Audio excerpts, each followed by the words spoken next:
ನಮಸ್ಕಾರ ರೀ ಎಲ್ಲರಿಗೂ ಬೆಳಗಿನ ಶುಭೋದಯ ರೀ. ಎಲ್ಲರೂ ಹೆಂಗದೀರಿ? ಆರಾಮದೀರೇನು? ನಾವು ಆರಾಮದೀವಿ ನೋಡ್ರಿ. ನೀವು ಎಲ್ಲರೂ ಆರಾಮದ್ರಿ ಅಂತೇಳಿ ಭಾವಿಸ್ತಾ ಇವತ್ತಿನ ಲಾಗ್ನ ಸ್ಟಾರ್ಟ್ ಮಾಡೋಣ. ಬರ್ರಿ. ಇದು ಶನಿವಾರ ಮತ್ತು ರವಿವಾರದ್ದು ಲಾಗ್ ಐತೆ ನೋಡ್ರಿ. ಈ 2 ದಿವಸ ಹೆಂಗಿತ್ತು ಅಂತೇಳಿ ನಿಮ್ಮ ಸಂಗಟ ಶೇರ್ ಮಾಡ್ಕೊತೀನಿ. ಇಷ್ಟ ಆಗಿದ್ರೆ ನಮ್ಮ ವಿಡಿಯೋ ಲೈಕ್ ಮಾಡಿ, ಶೇರ್ ಮಾಡಿ, ಸಬ್ಸ್ಕ್ರೈಬ್ ಮಾಡ್ಕೋದು ಮರಾಕ್ ಹೋಗ್ಬೇಡ್ರಿ. ನಿಮ್ಮ ಅಭಿಪ್ರಾಯ ಅನಿಸಿಕೆಗಳನ್ನ ಕಮೆಂಟ್ ಬಾಕ್ಸ್ ಒಳಗೆ ಹೇಳ್ರಿ. ಈಗಿದ್ರೆ ಶನಿವಾರ ಬೆಳಗ್ಗೆ ಟೈಮ್ 7:30 ಆಗೈತೆ ನೋಡ್ರಿ. ನಾನು ಎಲ್ಲ ಕೆಲಸ ಮುಗಿಸ್ಬಿಟ್ಟು ಬೆಳಗ್ಗೆ ಎದ್ದು ಯೋಗ ಮತ್ತು ಎಲ್ಲ ಮನೆ ಕೆಲಸ ಮುಗಿಸಿ ಜಳಕ ಮಾಡಿ ದೇವ್ರಿಗೆ ನಮಸ್ಕಾರ ಮಾಡಿಕೊಂಡು ಇನ್ನು ನಾಷ್ಟದ ಕೆಲಸ ಸ್ಟಾರ್ಟ್ ಮಾಡಿದ್ದೀನಿ ನೋಡ್ರಿ. ಡೀಟೇಲಾಗಿ ವಿಡಿಯೋ ಮಾಡೋಕ್ಕೂ ಮನಸ್ಸು ಆಗಕತ್ತಿಲ್ಲ. ಯಾಕಂದರೆ ಎಷ್ಟೇ ನಾನು ಪ್ರಯತ್ನ ಪಟ್ಟು ವಿಡಿಯೋ ಮಾಡಿಬಿಟ್ರು ಜಾಸ್ತಿ ಸಪೋರ್ಟ್ ಸಿಗ್ಲಿಕ್ಕಂದ್ರೆ ಮನಸ್ಸೇ ಇರಂಗಿಲ್ಲಲ್ರಿ. ಹಂಗಾಗ್ಬಿಟ್ಟೈತಿ.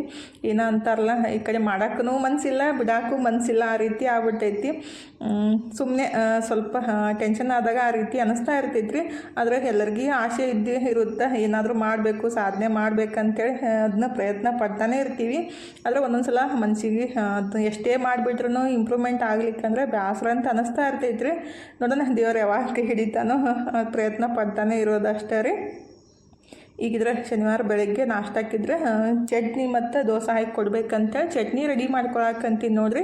ಅಂದರೆ ಬರೀ ಮೊಸರು ಪುಟಾಣಿ ಗ್ರೀನ್ ಹಾಕಿಬಿಟ್ಟು ಗ್ರೀನ್ ಚಟ್ನಿ ಮಾಡಬೇಕಂದ್ರೆ ಮನು ತಿನ್ನಂಗಿಲ್ಲ ರೀ. ಹಾಗಾಗಿ ಮನುಗೊಂದು ಬೇರೆ ಮಾಡಬೇಕು ಮತ್ತು ಎಲ್ಲರಿಗೂ ಒಂದು ಬೇರೆ ಮಾಡಬೇಕು. ಅಂದರೆ ನಮ್ಮ ಮನೆಯವ್ರಿಗೆ ಬರೀ ಒಂದೇ ಚಟ್ನಿ ಗಟ್ಟಿ ಇದ್ಬಿಟ್ರೆ ಅಷ್ಟು ಇಷ್ಟ ಆಗಂಗಿಲ್ಲ, ಸ್ವಲ್ಪ ಅಳಸ್ತರ ಇರಬೇಕು.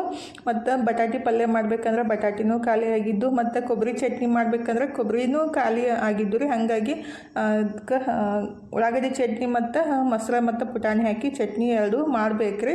ಅಂದರೆ ಒಬ್ರಿಗೆ ಒಂದು ಇಷ್ಟ ಆಗಿದ್ರೆ ಮತ್ತೊಬ್ರಿಗೆ ಒಂದು ಇಷ್ಟ ಆಗಂಗಿಲ್ಲ. ಹೀಗಾಗಿ ನಮ್ಮ ಇಷ್ಟ ಕಷ್ಟದ ಬಗ್ಗೆ ವಿಚಾರ ಮಾಡೋಂಗಿಲ್ಲ. ಮಕ್ಕಳು ಮತ್ತು ಯಜಮಾನ್ರ ಕಷ್ಟ ಇಷ್ಟದ ಪ್ರಕಾರನೇ ಹೋಗಬೇಕಾಗುತ್ತೆ. ನಮಗೇನು ಯಾವ್ದು ಕೊಟ್ಟರು ನಡೀತೈತಿ. ಏನು ಕೊಡ್ಲಿಕ್ಕಂದ್ರೂ ಖಾರ ಎಣ್ಣೆ ಅಥವಾ ಹಿಂಡಿ ಎಣ್ಣೆ ಏನಾದರೂ ಒಂದು ಹಾಕೊಂಡು ತಿಂದ್ಬಿಟ್ಟು ಮ್ಯಾನೇಜ್ ಮಾಡ್ತೀವಿ. ಆದರೆ ಎಲ್ಲರಿಗೂ ಬೇಕಾಗಿದ್ದನ್ನು ಮಾಡಬೇಕಾಗುತ್ತಲ್ರಿ. ನಮ್ಮ ಮನೆಯವ್ರಿಗೆ ಬರೀ ಗಟ್ಟಿ ಚಟ್ನಿ ಮಾಡಿಬಿಟ್ರೆ ಅಷ್ಟು ಇಷ್ಟ ಆಗಂಗಿಲ್ಲ. ಹಾಗಾಗಿ ಪುಟಾಣಿ ಮತ್ತು ಮೊಸರು ಹಾಕಿಬಿಟ್ಟು ಅದನ್ನೊಂದು ಚಟ್ನಿ ಮಾಡಬೇಕು. ಮತ್ತು ಉಳ್ಳಾಗಡ್ಡಿ ಮತ್ತು ಮೆಣಸಿನ್ಕಾಯಿ ಹಾಕಿಬಿಟ್ಟು ಅದನ್ನೂ ಚಟ್ನಿ ರೆಡಿ ಮಾಡ್ಕೋಬೇಕು ನೋಡಿರಿ. ಮನೊಂದ್ಸಲಿಂದ ಉಳ್ಳಾಗಡ್ಡಿ ಚಟ್ನಿ ಮಾಡಾಕತ್ತಿದ್ದು ಒಂದು ಮನೆಯವ್ರಿಗೆ ಮತ್ತು ತನಗೆ ಮೊಸರು ಮತ್ತು ಪುಟಾಣಿ ಹಾಕಿಬಿಟ್ಟು ಗ್ರೀನ್ ಚಟ್ನಿ ಮಾಡಾಕತ್ತಿದ್ರಿ. ಈಗಿದ್ರೆ ಉಳ್ಳಾಗಡ್ಡಿ ಚಟ್ನಿ ಮಾಡ್ಬೇಕಂತೇಳಿ ಮೆಣಸಿನ್ಕಾಯಿ ಅದು ಹುರಿಯಾಕಿಟ್ಟಿ ನೋಡಿರಿ. ಅದ್ರಾಗ ಅಡುಗೆ ಮಾಡೋ ಮುಂದೆ ನನ್ನ ಮಕ್ಕಳಂತೂ ಬಾಯಿ ಬಂದ ತಕ್ಷಣ ಅದು ಏನು ಬೇಕಲ್ಲ ಅದನ್ನೇ ಕೈಯಾಗ ಒಯ್ದು ಕೊಟ್ಟು ಬರ್ಬೇಕ್ರಿ. ಕೊಡ್ಲಿಕ್ಕೆ ಅದು ಮತ್ತೆ ಸಿಟ್ಟು ಬಂದುಬಿಡುತ್ತೆ. ನಮ್ಮ ಮಮ್ಮಿ ಎಷ್ಟೇ ಕರೆದ್ರೂ ಬರಂಗೇ ಇಲ್ಲ ಅಂಥೇಳಿ. ಹಂಗೆ ಈ ಕಡೆ ಅಡುಗೆ ಮಾಡ್ಕೊತಾನೆ ಅವ್ರದ್ದು ಕೆಲಸ ಮಾಡ್ತಾನೆ ಇರಬೇಕು. ಅದು ಎಲ್ಲೈತಿ ಇದು ಎಲ್ಲೈತಿ ಅಂಥೇಳಿ ಕೇಳ್ತಾನೆ ಇರ್ತಾರೋ. ಹಾಗಾಗಿ ಇಲ್ಲಿ ಬಿಟ್ಬಿಟ್ಟು ಹೋಗಿ ಅದನ್ನ ಕೊಟ್ಟು ಬರಬೇಕು, ಹೇಳಿ ಬರಬೇಕು. ಹಿಂಗಾಗುತ್ತೆ ನೋಡಿರಿ. ಎಲ್ಲರೂ ತಾಯಂದಿರು ಇದೇ ರೀತಿ ಮಾಡ್ತಾರೋ. ಅಂದರೆ ಒಂದೊಂದ್ಸಲ ನಮಗೂ ಸಿಟ್ಟು ಬರುತ್ತೆ. ಈ ಕಡೆ ಇದನ್ನು ಮಾಡಬೇಕು ಅದನ್ನು ಮಾಡಬೇಕು. ಮುಂದೆ ಇದ್ರೂ ಯಾವುದೇ ವಸ್ತು ಸಿಗಂಗೆ ಇಲ್ಲ ರೀ, ಹುಡುಕಾಡ್ತಾನೆ ಇರ್ತಾರೋ. ಮತ್ತು ನಾವೇ ಹೋಗಿ ಹೇಳಿ ಕೊಟ್ಟು ಬರಬೇಕಾಗುತ್ತೆ. ಈಗ ಅದನ್ನೇ ಮಾಡಿ ಬಂದೆ ರೀ. ಈಗಿದ್ರೆ ಚಟ್ನಿಗೂ ಮೆಣಸಿನ್ಕಾಯಿ ಮತ್ತು ಬೆಳ್ಳುಳ್ಳಿ ಕರಿಬೇವು ಮತ್ತು ಜೀರಿಗೆ ಹಾಕಿ ಹುರಿದು ಎತ್ತಿಟ್ಟಿದ್ದೀನಿ ರೀ. ಈಗ ಉಳ್ಳಾಗಡ್ಡಿ ಹುರಿಯಾಕಂತೀನಿ ನೋಡಿರಿ. ಈ ಉಳ್ಳಾಗಡ್ಡಿ ಚಟ್ನಿ ಅಂತೂ ಭಾಳ ಮಸ್ತ್ ಆಗುತ್ತೆ. ಆಲ್ರೆಡಿ ಈ ರೆಸಿಪಿನ ಶೇರ್ ಮಾಡ್ಕೊಂಡಿದ್ದೀನಿ ರೀ. ಇದು ಒಂದು ಸಲ ಮಾಡಿಟ್ಬಿಟ್ರೆ ಒಂದು 4-5 ದಿವಸ ಆರಾಮ್ಸ್ರಿ ಯೂಸ್ ಮಾಡ್ಬೋದು ರೀ. ಅಂದರೆ ಉಳ್ಳಾಗಡ್ಡಿ ಜಾಸ್ತಿ ಹಾಕಿಬಿಟ್ಟು ಚಟ್ನಿ ಮಾಡಿ ಇಟ್ಕೊಂಡ್ಬಿಟ್ರೆ ನೀವು ಇಡ್ಲಿಗೆ, ದೋಸೆಗೆ ಮತ್ತು ರೊಟ್ಟಿ, ಚಪಾತಿ, ಬಿಸಿ ಅನ್ನಪ್ಪ ಅಂತೂ ಭಾಳ ಮಸ್ತ್ ಹತ್ತೈತ್ರಿ ಅನ್ನಕ್ಕೆ ಹಾಕ್ಕೊಂಡು ತಿಂದರೆ. ಈಗ ಉಳ್ಳಾಗಡ್ಡಿ ಹೊರಕ್ಕೆ ಇಟ್ಬಿಟ್ಟು ಸ್ವಲ್ಪ ಪುದೀನ ಬೇಕಾಗಿತ್ತು. ಅಂದರೆ ಗ್ರೀನ್ ಚಟ್ನಿ ಮಾಡೋಕ್ಕೆ ಪುದೀನ ಕಟ್ ಮಾಡ್ಕೊಳಕ್ಕಂತೀನಿ ನೋಡಿರಿ. ಇದು ಒಂದು ಮುರಿದಿದ್ದು ಬುಟ್ಟಿ ಇತ್ತು, ಅಂದರೆ ಸ್ವಲ್ಪ ಅದು ಹಾಳಾಗಿದ್ದು ಅದ್ರೊಳಗೆ ಪುದೀನ ಹಾಕಿದ್ದು ಎಷ್ಟು ಮಸ್ತ್ ಬಂದೈತೆ ನೋಡಿರಿ. ಅದಕ್ಕೆ ಸ್ವಲ್ಪ ಏನಂತಾರು ಕಟ್ ಮಾಡಿಬಿಟ್ಟು ಗೊಬ್ಬರ ಹಾಕಬೇಕು, ಇನ್ನೂ ಚಲೋ ಬರುತ್ತೆ. ನೆಕ್ಸ್ಟ್ ಯಾವಾಗಾದ್ರೂ ಒಂದು ಸಲ ಮಾಡಬೇಕು. ಭಾಳ ದಿವಸ ಆಯ್ತದ ಹಚ್ಬಿಟ್ಟು ಭಾಳ ಸಲ ಕಟ್ ಮಾಡ್ಕೊಂಡಿದ್ದೀನಿ ನಾನು. ಇತ್ತೀಚೆಗೆ ಒಂದು ತಿಂಗಳ ಮೇಲೆ ಆಯಿತು ಕೊಂಡು ತರಕ್ಕೆ ಹೋಗಿಲ್ಲ ರೀ ಹೊರಗಡೆಯಿಂದ. ಈಗಿದ್ರೆ ಗ್ರೀನ್ ಚಟ್ನಿನೂ ರೆಡಿ ಮಾಡಿ ಇಟ್ಬಿಟ್ಟು ದೋಸೆ ಹಾಕಿ ಕೊಡಾಕಂತೀನಿ ನೋಡಿರಿ. ಇನ್ನು ದೋಸೆ ಹಾಕೋಕೆ ಸ್ಟಾರ್ಟ್ ಮಾಡಿಬಿಟ್ರೆ ಎಲ್ಲರದ್ದು ಮುಗಿಯೋ ಮಟ್ಟ ಬೇಸರನೇ ಬಂದುಬಿಡ್ತೈತಿ. ಅಂದರೆ ಒಬ್ಬೊಬ್ರಿಗೆ ಹಾಕಿ ಕೊಡಬೇಕಲ್ರಿ, ಬಿಸಿ ಬಿಸಿದು ಎಲ್ಲರಿಗೂ ಹಾಕಿಕೊಟ್ಟು ಎಲ್ಲರೂ ಕಾಲೇಜ್ಗೆ ಹೋದ್ರು, ನಮ್ಮ ಮನೆಯವರು ಕೆಲ್ಸಕ್ಕೆ ಹೋದರು. ಇನ್ನು ನನ್ನ ನಾಷ್ಟ ಸ್ಟಾರ್ಟ್ ಆಗೈತೆ ನೋಡಿರಿ. ಮಸ್ತಾಗಿ ಉಳ್ಳಾಗಡ್ಡಿ ಚಟ್ನಿ ಮತ್ತು ಗ್ರೀನ್ ಚಟ್ನಿ ನಾಷ್ಟ ಮಾಡಾಕತ್ತಿದ್ದು. ನಾಷ್ಟ ಮಾಡೋಣ ಬರ್ರಿ. ಎಲ್ಲರೂ ಹೋದ್ಮೇಲೆ ನೀವಂತೆ ಕುಂತ್ಬಿಟ್ಟು ನಾಷ್ಟ ಮಾಡೋಕೊಂಥರ ಮನ್ಸಿಗೆ ರಿಲ್ಯಾಕ್ಸ್ ಅನಿಸುತ್ತೆ. ಬೆಳಿಗ್ಗೆ ಅಂತೂ ಗಡಿಬಿಡಿ ಒಳಗೆ ಏನೂ ಮಾಡೋಕೆ ಮನಸ್ಸಾಗಂಗಿಲ್ಲ ರೀ. ನಾಷ್ಟ ಮಾಡೋಕ್ಕೂ ಮನಸ್ಸಾಗಂಗಿಲ್ಲ ಒಂದೊಂದ್ಸಲ. ಹಾಗಾಗಿ ಅವ್ರಿಗೆಲ್ಲ ಹಾಕಿಕೊಟ್ಟು ಅವರೆಲ್ಲ ಹೋದ್ಮೇಲೆ ನಾನು ನಿವಾಂತ ಕುಂತು ನಾಷ್ಟ ಮಾಡಿಬಿಟ್ಟು ಹಿಟ್ಟು ಚಾಣಿಸಿ ಇಡಾಕಂತೀನಿ ನೋಡಿರಿ. ಶಾಂಗಿ ಮಾಡಿಸ್ಬೇಕಂತೇಳಿ ಹಿಟ್ಟು ಬೀಸ್ಕೊಂಬಂದಿದ್ದೆಲ್ಲ 20 kg ಹಿಟ್ಟನ್ನು ಚಾಣಿಸ್ಬೇಕಾದ್ರೆ ಒಂದು ತಾಸನ ಬೇಕಾಗೋದ್ರಿ. ಕೈನೇ ನೋವು ಬಂದುಬಿಡ್ತೈತಿ, ಅಂದರೆ ಜಾಸ್ತಿ ಟೈಮ್ ಹಿಡಿತೈತಿ. ಶಾಂಗಿ ಮಾಡ್ಸೋಕೆ ಏನೈತಿಲ್ಲ ಅರ್ಬಿ ಒಳಗೆ ಚಾಣಿಸ್ತಿದ್ದೆ ರೀ ನಾನು ಯಾವಾಗಲೂ. ಇದು ಮೊನ್ನೆ ಮೀಶೋ ಒಳಗೆ ತರಿಸಿನಲ್ಲ ಚಾಣಿ. ಅದು 4 ಪ್ಲೇಟ್ ಕೊಟ್ಟಾರು. 1 ಪ್ಲೇಟ್ ಅಂತೂ ಭಾಳ ಸಣ್ಣ ಐತಿ, ಅರ್ಬಿ ಥರನೇ ಐತಿ. ಹಾಗಾಗಿ ಅದ್ರೊಳಗನ ಚಾಣಿಸಾಕತ್ತಿದ್ದು ನೋಡಿರಿ. ಭಾಳ ಇದೇನಂತಾರೆ ತೌಡ್ ಅಂತೀವಿ ನಾವು, ಅದನ್ನ ಜಾಸ್ತಿ ಬರೋದ್ರಿ. ಅಂದರೆ ಶಾಂಗಿ ಬೆಳ್ಳಗಾಗಲಿ ಅಂತೇಳಿ ಈ ರೀತಿ ಮಾಡೋದು. ಅವಾಗೆಲ್ಲ ನಾವು ಸಣ್ಣವರಿದ್ದಾಗ ನಮ್ಮ ಅಜ್ಜಿ ಅದನ್ನ ನೀರು ಹಚ್ಚಿ ಬೀಸಿ ಅರ್ಬಿ ಒಳಗೆ ಚಾಣಿಸಿ ಕೇರ್ಬಿಟ್ಟೆಲ್ಲ ಏನೇನೋ ಮಾಡ್ತಿದ್ರು. ಅಷ್ಟೆಲ್ಲ ಮಾಡೋ ಮನಸ್ಥಿತಿ ಅಂತೂ ನಮಗಿಲ್ಲ, ಯಾಕಂದರೆ ನಮ್ಮ ಕೆಲಸ ಎಲ್ಲ ಅರ್ಜೆಂಟ್ ಆಗಿಬಿಡಬೇಕು. ಹಾಗಾಗಿ ನಾನು ಯಾವಾಗಲೂ ಅರ್ಬಿ ಒಳಗೆ ಚಾಣಿಸ್ತಿದ್ದೆ ರೀ. ಈ ಸಲ ಇದು ಚಾಣಿ ಐತ್ಲ, ಹಾಗಾಗಿ ಅದ್ರೊಳಗನ ಚಾಣಿಸಾಕತ್ತಿದ್ದು ನೋಡಿರಿ. ಭಾಳ ತೌಡು ಬರುತ್ತೆ. ಅಂದರೆ ಶಾಂಗಿ ಮಾಡ್ಸೋಕೆ ಅಷ್ಟೇ ಹಿಂಗೆ ಮಾಡಬೇಕು. ಚಪಾತಿ ಮಾಡೋಕ್ಕೆ ಈ ರೀತಿ ಎಲ್ಲ ಚಾಣಿಸ್ಬಿಟ್ಟು ಯೂಸ್ ಮಾಡೋಕೆ ಹೋಗಬಾರ್ದು. ಯಾಕಂದರೆ ಏನಿರೋದು ತೌಡು ಒಳಗೇ ಇರೋದ್ರಿ ಪ್ರೋಟೀನ್. ಅಂದರೆ ಅದು ನಾರಿನ ಅಂಶ ಎಲ್ಲ ತೆಗೆದ್ಬಿಟ್ಟು ನಾವು ಬರೀ ವೈಟ್ ತಿಂತೀವಂದ್ರೆ ಅಷ್ಟು ಸರಿ ಆಗಂಗಿಲ್ಲ. ನಮ್ಮ ದೇಹಕ್ಕೆ ನಾರಿನ ಅಂಶ ಭಾಳ ಇಂಪಾರ್ಟೆಂಟ್ ರೀ. ಅಂದರೆ ಜೀರ್ಣಕ್ರಿಯೆ ಆಗುತ್ತೆ. ನಾವೆಲ್ಲ ಮ್ಯಾಲಿನ ತೌಡು ತೆಗೆದ್ಬಿಟ್ಟು ಬರೀ ವೈಟ್ ಬೇಕು ಚಪಾತಿ ಅಂತೇಳಿ ಒಬ್ಬೊಬ್ರು ಹಾಗೆ ಮಾಡ್ತಾರೆ. ಫುಲ್ ಸಣ್ಣ ಕಣ್ಣೀಲಿ ಚಾಣಿಸ್ಬಿಟ್ಟು ಹಿಟ್ಟು ಬೆಳ್ಳಗಾಗಲಿ ಚಪಾತಿ ಅಂತ ಆ ರೀತಿ ಮಾಡ್ತಾರೆ. ಆ ರೀತಿ ಮಾಡೋಕೆ ಹೋಗಬಾರ್ದು. ಆದಷ್ಟು ಸ್ವಲ್ಪ ದಪ್ಪಾಗಿರೋ ಚಾಣಿಲಿ ಚಾಣಿಸ್ಬೇಕ್ರಿ.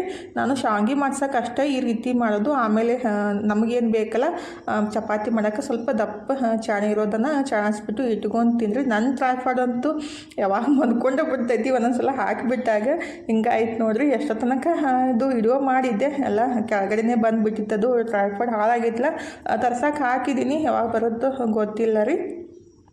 ಈಗಿದ್ರೆ ಹಿಟ್ಟೆಲ್ಲ ಚಾಣಿಸ್ಬಿಟ್ಟು ಎತ್ತಿಟ್ಟು ಗೋಧಿ ಹಸನು ಮಾಡಾಕತ್ತೀನಿ ನೋಡಿರಿ. ಗೋಧಿ ಹಸನು ಮಾಡೋದಂತೂ ಒಂದು ದೊಡ್ಡ ಕೆಲಸ. ಅಂದರೆ ಫಸ್ಟಿಗೆ ಚಾಣಿಲಿ ಚಾಣಿಸ್ಬಿಟ್ಟು ಇಟ್ಕೊಂಡು ಹಲ್ಲಾಯಿಸ್ಬಿಟ್ರೆ ಆಗುತ್ತೆ ರೀ. ಒಬ್ಬರು ಸಿಸ್ಟರ್ ಕಮೆಂಟು ಮಾಡಿದರು, ಅಕ್ಕ ಚಾಣಿ ಹಿಡೀರಿ ಚಲೋ ಆಗ್ತೈತಿ ಅಂತೇಳಿ, ಈಜಿ ಆಗುತ್ತೆ ಅಂತೇಳಿ. ಚಾಣಿ ಮಾಡಿದ್ದೀನಿ ರೀ, ಅಲ್ಲಿ ಇಟ್ಟಿದ್ದೀನಿ ನೋಡಿರಿ.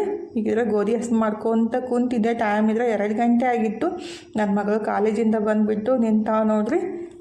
ಊಟ ಮಾಡಮ್ಮ ಅಡುಗೆ ಎಲ್ಲ ಐತಂತ ಅನ್ನಕತ್ತಿದ್ದೆ. ಈಗ ಸಂಜೆ ಮುಂದಾಗ ಗೋಧಿ ಎಲ್ಲ ಒಂದು 50 kg ಹಸನು ಮಾಡಿ ಇಟ್ಟಿದ್ದೀನಿ ರೀ. ಇನ್ನೂ ಅದಾವೆ 75 kg ಅವನು ಹಸನು ಮಾಡಬೇಕು. ನಾಳೆ ಅಥವಾ ನಾಡಿದ್ದ ಮಾಡೋಕ್ಕೆ ಬರುತ್ತೆ.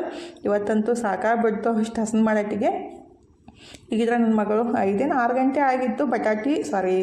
ಬಾಳೆಹಣ್ಣಿನ ಚೀಪ್ಸ ರೆಡಿ ಮಾಡಕ್ಕಂತ ನೋಡಿರಿ. ಮೊನ್ನೆ ಗುಡಿಯೊಳಗೆ ಏನು ಬಾಳೆಹಣ್ಣು ಹರಿದಿದ್ದೀವಲ್ಲ ಕೆಂಪನು, ಅದೇ ಬಾಳೆಹಣ್ಣನ್ನು ಯೂಸ್ ಮಾಡಿಬಿಟ್ಟು ಚೀಪ್ಸ್ ಮಾಡಾಕತ್ತಿದ್ದು. ಆ್ಯಕ್ಚುಲಿ ಈಗ ಈ ರವಿವಾರ ದಿವಸ ಕಟ್ ಮಾಡಿದ್ದು. ಇವತ್ತು ಶನಿವಾರ ಅಲ್ರಿ, 1 ವಾರ ಆಗಕ್ಕೆ ಬಂತು ನಾಳೆಗೆ. ಇನ್ನೂ ಹಣ್ಣು ಆಗಿತ್ತಿಲ್ಲ ರೀ. ಹಾಗಾಗಿ ಜಾಸ್ತಿ ದಿವ್ಸ ಬಿಟ್ಟರು ಹಣ್ಣಾಗಿಬಿಟ್ರೆ ಅಷ್ಟು ಟೇಸ್ಟ್ ಬರೋಂಗಿಲ್ಲ. ಅದಕ್ಕಾಗಿ ನಮ್ಮ ತನುಮನು ಬಾಳೆಹಣ್ಣು ಚೀಪ್ಸ್ ಮಾಡೋಣಂತೆ ಚೀಪ್ಸ್ ಮಾಡಾಕಂತಾರೆ ನೋಡಿರಿ. ಹಿಂಗೆ ಆಗುತ್ತೆ, ಕನ್ಫ್ಯೂಸ್ ಆಗ್ತಾ ಇರ್ತೈತಿ. ಈಗಿದ್ರೆ ಅದನ್ನ ಮನು ಕಟ್ ಮಾಡಿ ಕೊಟ್ಟಿದ್ದಾರೆ. ಅದು ತನು ಇದ್ರೆ ಫ್ರೈ ಮಾಡಾಕತ್ತಾಳು. ಆ್ಯಕ್ಚುಲಿ ಅದು ಚೀಪ್ಸ್ ಮಾಡಿದ್ರೆ ಇನ್ನೂ ಬೆಸ್ಟ್ ಆಗುತ್ತೆ, ಈಜಿಯಾಗಿ ಮಾಡ್ಕೋಬೋದು. ನೆಕ್ಸ್ಟ್ ಟೈಮ್ ಈ ರೀತಿ ಚೀಪ್ಸ್ ಯಾವಾಗ ಹೆಂಗೆ ಮಾಡೋದಂತೇಳಿ ನಿಮ್ಮ ಸಂಗಟ ಶೇರ್ ಮಾಡ್ಕೊತೀನಿ ಕರೆಕ್ಟಾಗಿ. ಅದನ್ನ ಈಜಿಯಾಗಿ ಮಾಡೋದು ಹೆಂಗಂತೇಳಿ.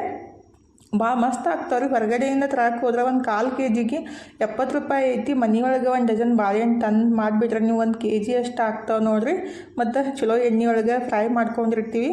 ಮತ್ತು ಎಣ್ಣೆನೂ ಜಾಸ್ತಿ ಬೇಕಾಗಿಲ್ಲ ರೀ. ಎಣ್ಣೆ ಜಾಸ್ತಿ ಹೀರ್ಕೊಳ್ಳೋಂಗಿಲ್ಲ. ಎಷ್ಟು ಎಣ್ಣೆ ಹಾಕಿರ್ತೀವಲ್ಲ ಅಷ್ಟು ಎಣ್ಣೆ ಅದು ಇರತ್ತೈತಿ. ಅಷ್ಟು ಈಜಿಯಾಗಿ ಮನ್ಯಾಗ ಮಾಡ್ಕೋದು ಬೆಸ್ಟ್ ನೋಡಿರಿ.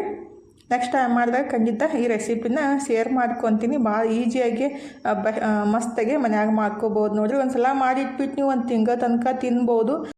ಈಗ ಅಡುಗೆ ಮಾಡಿಬಿಟ್ಟು ಊಟನೂ ಸ್ಟಾರ್ಟ್ ಆಗೈತೆ ನೋಡಿರಿ. ಏನೂ ವಿಡಿಯೋ ಮಾಡೋಕ್ಕೆ ಹೋಗಲಿಲ್ಲ. ಯಾಕೆ ಗೊತ್ತಂದರೆ ನನ್ನ ಮಕ್ಕಳು ಮೊಬೈಲ್ ಹಿಡ್ಕೊಂಡ್ಬಿಟ್ರೆ ಅಂದರೆ ಮೊಬೈಲೇ ಕೊಡೋಂಗಿಲ್ಲ. ಹಾಗಾಗಿ ಸಿಟ್ಟು ಮಾಡ್ಕೊಂಡ್ಬಿಟ್ಟು ಅಡುಗೆ ಮಾಡಿ ಊಟ ಸ್ಟಾರ್ಟ್ ಮಾಡಿದ್ದೀನಿ ನೋಡಿರಿ. ಊಟ ಮಾಡಂದ್ರೆ ಹಸು ಇಲ್ಲ ಅಂತ ಇನ್ನೇ ಬಾಳೆಹಣ್ಣು ಚೀಪ್ಸ್ ತಿಂದಿರಲ್ಲ.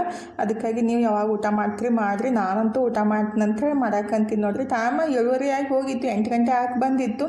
ಲೇಟಾಗಿ ಊಟ ಮಾಡಿಬಿಟ್ರೆ ತಿನ್ನೋದು ಒಂದು ಚಪಾತಿನೂ ಡೈಜೆಷನ್ ಆಗೋಲ್ಲ. ಹಾಗಾಗಿ ನಾನು 7:30ಗೆ ಊಟ ಮಾಡಿದೆ ರೀ. ಇದು ನೆಕ್ಸ್ಟ್ ಡೇ ನೋಡಿರಿ, ಸಂಡೇ. ನಿನ್ನೆ ಎಲ್ಲ ಹಿಟ್ಟು ಚಾನ್ಸಿದ್ದೆ ಆದರೆ ಗಿಡಗಳ ಮೇಲೆಲ್ಲ ಕುಂತ್ಬಿಟ್ಟು ಫುಲ್ ಧೂಳಾಗ್ಬಿಟ್ಟಿದ್ದು. ಅಂದರೆ ಒಂದ್ಸಲ ನೀವು ಹಿಟ್ಟು ಚಾಣಿಸ್ಬಿಟ್ರೆ ಮನ್ಯಾಗ ಏನಿರುತ್ತಲ್ಲ, ಕಿಟಕಿ ಆಗಲಿ ಮತ್ತು ಗಿಡ ಆಗಲಿ ಎಲ್ಲ ಅದು ಹಿಟ್ಟು ಚಾಣಿಸಿದ್ದು ಡಸ್ಟ್ ಕುಂತ್ಬಿಟ್ಟಿರ್ತೈತ್ರಿ. 20 kg ಹಿಟ್ಟೆಲ್ಲ ಚಾಣಿಸ್ಬಿಟ್ಟು ಇಟ್ಕೋಬೇಕಲ್ಲ. ಹಾಗಾಗಿ ಬೆಳಗ್ಗೆ ಎದ್ದು ಕೂಡಲೇ ಅವಕ್ಕೆಲ್ಲ ಜಳಕ ಮಾಡ್ಸಕ್ಕಂತೀವಿ ನೋಡಿರಿ. ಎಲ್ಲ ಧೂಳಾಗಿದ್ದು ಅಂತೇಳಿ. ಅಂದರೆ ಒಳಗಡೆ ಆದರೆ ಹಾಗೆ ನೀರು ಹಾಕಿ ಬಿಡೋದಾಗುತ್ತೆ. ಅದಕ್ಕೆಲ್ಲ ಹೊರಗಡೆ ತಂದು ಇಟ್ಬಿಟ್ಟು ಹೊಸ್ಲ ತೊಗೊಂಬಂದಾಗನ ಅವಕ್ಕೆಲ್ಲ ನೀರು ಹೊಡೆದು ಇಟ್ಟಿದ್ದೆ ರೀ. ಈಗ ಒಳಗೆ ತಂದು ಎತ್ತಿಡಾಕಂತೀನಿ ನೋಡಿರಿ. ಮನೆಯೊಳಗೆ ಒಂದು 4 ಗಿಡ ಇದ್ಬಿಟ್ರೂ ಅಂದ್ರೂ ನೋಡೋಕ್ಕೂ ಖುಷಿ ಆಗುತ್ತೆ, ನಮಗೂ ಪದೇ ಪದೇ ಗಿಡಗಳನ್ನ ನೋಡೋಕೆ ಒಂಥರ ಮನಸ್ಸಿಗೆ ಖುಷಿ ಅನಿಸುತ್ತಲ್ರಿ. ಹಾಗಾಗಿ ನಾನು ಈ ರೀತಿ ಗಿಡಗಳನ್ನ ಇಟ್ಟಿದ್ದು. ಈಗೆಲ್ಲ ಕೆಲಸ ಮುಗಿಸ್ಬಿಟ್ಟು ಫೈನಲಿ ನಾಷ್ಟಕ್ಕೆ ರೆಡಿ ಮಾಡಾಕಂತೀನಿ ನೋಡ್ರಿ. ಏನಕ್ಕ ಬರೀ ಮಾಡೋದು ತಿನ್ನೋದು ಆಕೈತಿಲ್ಲ ನಿನ್ನ ಕೆಲಸ ಅಂತ ಅನ್ಬೋದು ನೀವು. ಮತ್ತು ಹೆಣ್ಮಕ್ಳ ಕೆಲಸ ಏನ್ರಿ, ಬರೀ ಅಡುಗೆ ಮಾಡೋದ್ರೊಳಗನ ಜೀವನ ಕಳೆದು ಬಿಡ್ತೀವಿ. ಎಲ್ಲ ಹೆಣ್ಮಕ್ಳು ಹಾಗೆ ಇರೋಂಗಿಲ್ಲ. ಹೊರಗಡೆ ಕೆಲಸ ಮಾಡೋರಿಗೆ ಸ್ವಲ್ಪ ಜಾಸ್ತಿ ಕೆಲಸ ಇರುತ್ತೆ, ಪಟ್ ಮಾಡ್ಕೊಂಡ್ಬಿಟ್ಟು ಹೋಗ್ತಾರೆ. ನಾವು ಇದ್ರೆ ಏನು ಮಾಡೋಕ್ಕಾಗಲ್ಲ ರೀ. ಬೆಳಗ್ಗೆ ಮಧ್ಯಾಹ್ನ ಸಂಜೆಗೆ ಮಾಡ್ತಾ ಇರೋದು, ಕೊಡ್ತಾ ಇರೋದು, ನಾವು ತಿಂತಾ ಇರೋದು. ಹಿಂಗಾಗಿಬಿಟ್ಟು ಇಡೀ ದಿವಸ ಬರೀ ಮಾಡೋದು ತಿನ್ನೋದನ್ನೇ ಆಗುತ್ತೆ, ಏನೂ ಮಾಡೋಕ್ಕಾಗಂಗಿಲ್ಲ. ಇದು ರವಿವಾರ ಬೆಳಗ್ಗೆ ಎಲ್ಲ ಕೆಲಸ ಮುಗಿಸ್ಬಿಟ್ಟು ನಾಷ್ಟಕ್ಕಿದ್ರೆ ನಿನ್ನೆನೇ ಹಿಟ್ಟು ಸ್ವಲ್ಪ ಜಾಸ್ತಿನೇ ರುಬ್ಬಿಟ್ಟು ಇಟ್ಟಿದ್ದೆ ಅಲ್ರಿ.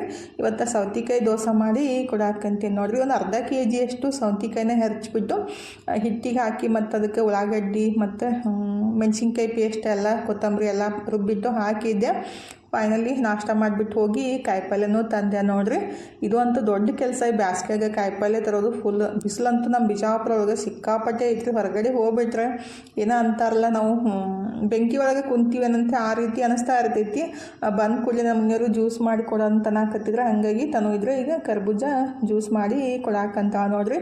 ನಮ್ಮ ಬಿಜಾಪುರ ಮತ್ತು ಸುತ್ತೆಲ್ಲ ಏನು ಹಳ್ಳಿ ಒಳಗಂತೂ ಇಷ್ಟು ಬಿಸಿಲು ಹತ್ತುತ್ತಲ್ರಿ. ಈಗಂತೂ ಎಲ್ಲಿ ನೋಡ್ರಲ್ಲಿ ಗಿಡನೇ ಇಲ್ಲ, ಎಲ್ಲ ಕಡೆ ಗಿಡ ಕಡ್ದು ಫುಲ್ ಬಿಸಿಲಂತೂ ಸಿಕ್ಕಾಪಟ್ಟೆ ಜಾಸ್ತಿ ಆಗೈತಿ. ಮತ್ತು ಗಾಳಿನೂ ಇರಂಗಿಲ್ಲ ರೀ. ಹೊರಗಡೆ ಹೋದ್ರೆ ಸಾಕು ಫುಲ್ ಸೆಕೆ ಸ್ಟಾರ್ಟ್ ಆಗುತ್ತೆ. ಸೆಕೆ ಅಷ್ಟು ಆಗಲ್ಲ ರೀ, ಫುಲ್ ಏನಂತಾರಲ್ಲ ಹೇಳ್ಕೊಳಕ್ಕಾಗಿಲ್ಲ, ಆ ರೀತಿ ಆಗ್ತಾ ಇರ್ತೈತಿ. ಬಂದ ಕೂಡಲೇ ಫಸ್ಟಿಗೆ ಮುಖ ತಗೊಂಡು ಒಂದು ಗ್ಲಾಸ್ ತಣ್ಣೀರು ಕುಡಿದು ಈಗಿದ್ರೆ ತನೂ ಜ್ಯೂಸ್ ಮಾಡಿ ಕೊಟ್ಟಿದ್ಲು, ಅದನ್ನ ಕುಡಿಯಾಕಂತೀನಿ ನೋಡ್ರಿ. ನಮ್ಮ ಮನೆಯವರು ಹೊರಗೆ ಹೊಂಟಿದ್ರೆ, ಹಾಗಾಗಿ ಜಲ್ದಿನೇ ಜ್ಯೂಸ್ ಮಾಡಿ ಕೊಟ್ಲು. ಇನ್ನು ಕಾಯಿಪಲ್ಯ ತೆಗಿಬೇಕಿತ್ತು, ಎಲ್ಲ ಕಾಯಿಪಲ್ಯ ತೆಗೆದು ತೊಳೆದು ಇಟ್ಬಿಟ್ಟು ಇನ್ನು ಮಧ್ಯಾಹ್ನ ಅಡುಗೆನೂ ಸ್ಟಾರ್ಟ್ ಮಾಡಿದ್ದೀನಿ ನೋಡ್ರಿ. ಆ್ಯಕ್ಚುಲಿ ನಾನು ಚಪಾತಿ ಪಲ್ಯ ಮಾಡ್ಬೇಕಂತ ಹಿಟ್ಟು ಕಲಸಿಟ್ಟಿದ್ದೆ. ನನ್ನ ಮಗಳಿಗಿದ್ರೆ ಚಪಾತಿ ಪಲ್ಯ ಬೇಡ, ನಾನು ಮಾಡಿಕೊಡ್ತೀನಿ ಮಮ್ಮಿ ಅಂತ ಅನ್ನಕತ್ತಿದ್ಲು.